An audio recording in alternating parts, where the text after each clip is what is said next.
Hi అండి, welcome to Sai Bhavan YouTube channel. చాలామంది మన వీడియోస్ని చూసి సబ్స్క్రైబ్ చేసుకోకుండానే వెళ్ళిపోతున్నారు. కొంతమంది సబ్స్క్రైబ్ చేసుకున్న వాళ్ళైతే లైక్ కూడా చేయట్లేదు. మన ఛానల్ని విజిట్ చేసి మరిన్ని వీడియోస్ చూసి మీకు కనుక నచ్చితే సబ్స్క్రైబ్ అండ్ లైక్ చేయండి. ఈరోజు మన వీడియో అయితే మన దోశలు వేసుకుంటూ ఉంటాం కదా, ఒక్కొక్కసారి పిండి కలపకపోయినా రుబ్బ అయిపోయినా అలాంటప్పుడు ఇలాంటి ఇన్స్టంట్ దోశలు అయితే వేయండి. చాలా టేస్టీ అండ్ హెల్దీ కూడా. దానికోసం అయితే ఒక కప్పు గోధుమ పిండి అయితే తీసుకున్నాను నేను. ఒక కప్పు గోధుమ పిండి ఒక బౌల్లో యాడ్ చేసి ఒక 4 టేబుల్ స్పూన్ల వరకు పెరుగు తీసుకోండి. తర్వాత ఒక 1/2 టేబుల్ స్పూన్ వరకు బేకింగ్ సోడా యాడ్ చేయండి. ఇలా యాడ్ చేసిన తర్వాత రుచికి సరిపడా సాల్ట్ అయితే యాడ్ చేసేయండి. ఈ 4 ఉంటే చాలండి. ఇన్స్టాంట్ గోధుమ దోశ అయితే సూపర్గా, అంటే సూపర్. మన నార్మల్ దోశలు ఎలా వేస్తామో అంతే పర్ఫెక్ట్గా అయితే దోశలు వస్తాయండి. అంత క్రిస్పీగా అయితే వస్తాయి. ఇలా వేసిన తర్వాత విస్కర్తో కొంచెం ఇలాగా ఫస్ట్ పెరుగునంతా కలిసేదాకా ఒకసారి పెరుగు, బేకింగ్ సోడా, సాల్ట్ ఉంది కదా, దాన్ని అంతటిని ఒకసారి ఫుల్గా కలిపేసుకోవాలండి. ఫస్ట్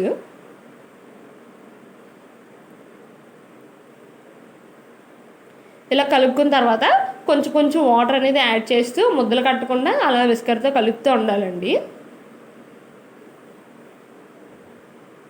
ఈ దోశ ఎంత క్రిస్పీగా రావాలి అనేది మీరు ఈ కలిపే ప్రాసెస్లోనే ఉంటుందండి. అంతా ఎంత పర్ఫెక్ట్గా అయితే మీరు కలుపుతారో అంతే పర్ఫెక్ట్గా, అంతే క్రిస్పీగా ఈ గోధుమ దోశ అయితే వస్తుంది మనకి. కొంచెం కొంచెం వాటర్ వేసుకోవాలి. ఎక్కువైపోయినా బాగోదు, తక్కువైనా ముద్దలు అయిపోతుంది. ఇలా చూడండి, కన్సిస్టెన్సీ దోశ ప్యాటర్న్ వచ్చేదాకా కన్సిస్టెన్సీ కొంచెం కొంచెం వాటర్ వేసుకొని ఇలా చేసుకోవాలి ఉండలు లేకుండా.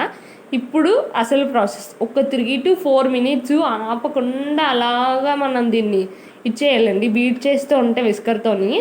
ఫ్లఫీ ఆమ్లెట్ వేసేటప్పుడు మనం ఎలాగైతే ఎంత బీట్ చేస్తామో ఫోర్స్గా, ఇది కూడా అంతే ఫోర్స్గా అయితే 3 to 4 minutes అయితే ఆపకుండా అలా బీట్ చేస్తే పిండి అనేది తేలిక పడిపోతుందండి. మన దోశ ప్యాటర్న్ పులిస్తే ఎలా ఉంటుందో ఇది కూడా అంతే తేలిక పడిపోతుంది. చూడండి, అలా ఫుల్గా మన బలం అంతా ఉపయోగించి అయితే దీన్ని బీట్ చేయాలి.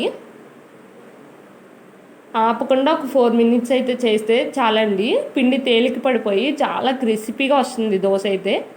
ఇలా అయిపోయిన తర్వాత చుట్టూ ఒకసారి బాగా కలిపేసుకుంటే చూడండి, మీకే తెలుస్తుంది చూస్తుంటే ఎంత తేలిక అయిపోయిందో. ఈలోపు ఒక 15 minutes అయితే ఇది పక్కన పెట్టేసుకోండి. ఫస్ట్ ఇలా పక్కన పెట్టిన తర్వాత ఒక ప్యాన్ పెట్టేసి దీనికి కొంచెం ఆయిల్, ఎప్పుడైనా దోశలు బాగా క్రిస్పీగా రావాలంటే కొంచెం ఆయిల్, కొంచెం వాటర్ యాడ్ చేసి ఇలాగ ఆనియన్తో ప్యాన్ అంతా రుద్దితే చాలా, అంటే చాలా క్రిస్పీగా బ్రౌన్ కలర్లో వస్తాయండి నార్మల్ దోశలు అయినా కూడా. లో ఫ్లేమ్లో పెట్టి ఆనియన్ని ఒక 1 minute అయితే దీని మీద ఎలా మన రుద్దాలి. ఇలా రుద్దినప్పుడే ఈ ఆనియన్ అంతా దీనికి పట్టి మనకి క్రిస్పీగా వస్తుందండి దోశ అనేది. ఇలా వేసిన తర్వాత ఒక గంటి ప్యాటర్న్ అయితే మనం ఇందులో వేసి ఫుల్గా మొత్తం అంతా స్ప్రెడ్ చేసేయడమండి. పలాచుగా, ఎంత పలుచగా వీలైతే అంత పలుచగా స్ప్రెడ్ చేసేయాలి. మెయిన్ థింగ్ ఇక్కడ ఏంటంటే, మన నార్మల్ రుబ్బు ప్యాటర్న్ అంతా వేసినా కూడా ఫస్ట్ దోశ అయితే మనకి రాదు. కానీ ఇక్కడ గోధుమ దోశ ఫస్ట్ దోశ చూడండి నేను వేస్తున్నాను, ఇది కూడా చాలా పర్ఫెక్ట్గా వస్తుందండి. ఇలా వేసిన తర్వాత కొంచెం కాలిన తర్వాత చుట్టూ ఆయిల్ అయితే వేసుకోవాలి కొంచెం కొంచెం. ఇలా వేసిన తర్వాత ఎర్రగా మధ్యలో చూడండి ఎంత ఎర్రగా కాలుతుందో అప్పుడు రొటేట్ చేయాలండి బ్యాక్ వైపు. చూడండి ఎంత బాగా క్రిస్పీగా అయితే ఇది ఫ్రై అయిందో. అవతల వైపు అంతే క్రిస్పీగా ఫ్రై అవ్వనివ్వాలండి లో ఫ్లేమ్లో పట్టుకొని. ఒక 10 seconds to 20 seconds ఉంచితే ఈ వెనక వైపు కూడా మనకి క్రిస్పీగా అయిపోతుందండి.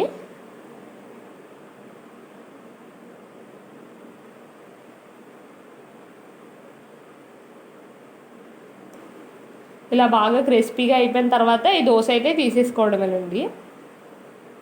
చూడండి, చూస్తుంటే తెలుస్తుంది ఎంత క్రిస్పీగా వచ్చిందో. దీనిలోకి టమాటా చట్నీ కానీ, అల్లం చట్నీ, మీకు ఏ చట్నీ ఇష్టమైతే ఆ చట్నీ వేసుకొని తింటే క్రిస్పీ దోశలు అండి చాలా టేస్టీగా ఉంటాయి. అవి కూడా వేడి మీద ఉన్నప్పుడు తింటేనే అంత టేస్టీగా ఉంటుందండి. చల్లారిపోతే కొంచెం టేస్ట్ అనేది తగ్గిపోతుంది. ఈ వీడియో మీకు కనుక నచ్చితే సబ్స్క్రైబ్ చేయండి.